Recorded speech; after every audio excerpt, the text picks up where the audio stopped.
வணக்கம். ரொம்பவே சூப்பரான டேஸ்ட்டான ஹெல்த்தான வெஜிடபிள் சூப் செய்ய போகிறோம். எப்படி செய்யலான்னு பார்க்கலாமா? வேக வச்ச காலிஃப்ளவர், பச்சை பட்டாணி, கேரட், சோளம் எடுத்திருக்கோம். ஒரு கடாயில் நம்ம கட் பண்ணி வச்சுருக்க வெஜிடபிள்ஸ் ஆட் பண்ணிக்கலாம். கடாயில் நம்ம கட் பண்ணி வச்சுருக்க வெஜிடபிள்ஸ் ஆட் பண்ணியாச்சு. நெய் 2 ஸ்பூன் ஆட் பண்ணிக்கலாம். நெய் சேர்த்து நல்லா வதக்கிக்கலாம். மூடி போட்டு ஒரு 5 நிமிஷம் வேக வச்சுக்கலாம். வேக வச்சாச்சு பாருங்கள். இப்போ மிளகுத்தூள், உப்பு சேர்த்துக்கலாம். உப்பு சேர்த்து நல்லா வதக்கிக்கலாம். இந்த காய்கறியோட உப்பு மிளகுத்தூள் நல்லா மிக்ஸ் பண்ணிக்கலாம்.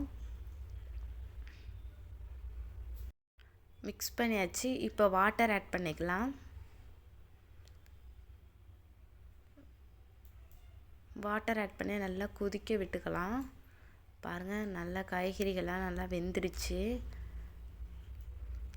இப்போ சூப்பு மசாலா ரெடி பண்ணலாம். சூப்பு மசாலாவோட நம்ம வாட்டர் ஆட் பண்ணி நல்லா மிக்ஸ் பண்ணிக்கலாம். இப்போ நம்ம வேக வச்ச காய்கறியோட அந்த சூப்பு மசாலாவை ஆட் பண்ணிக்கலாம். நல்லா மிக்ஸ் பண்ணிக்கலாம்.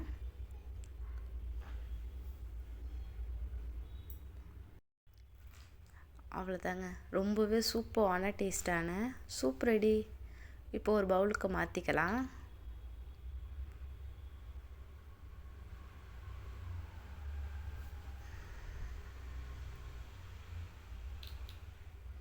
பாருங்கள், மாற்றியாச்சு.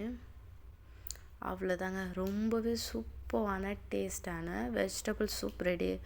இது கோல்டுக்கெல்லாம் ரொம்ப சூப்பராக இருக்கும். மறக்காமல் ட்ரை பண்ணி பாருங்கள்.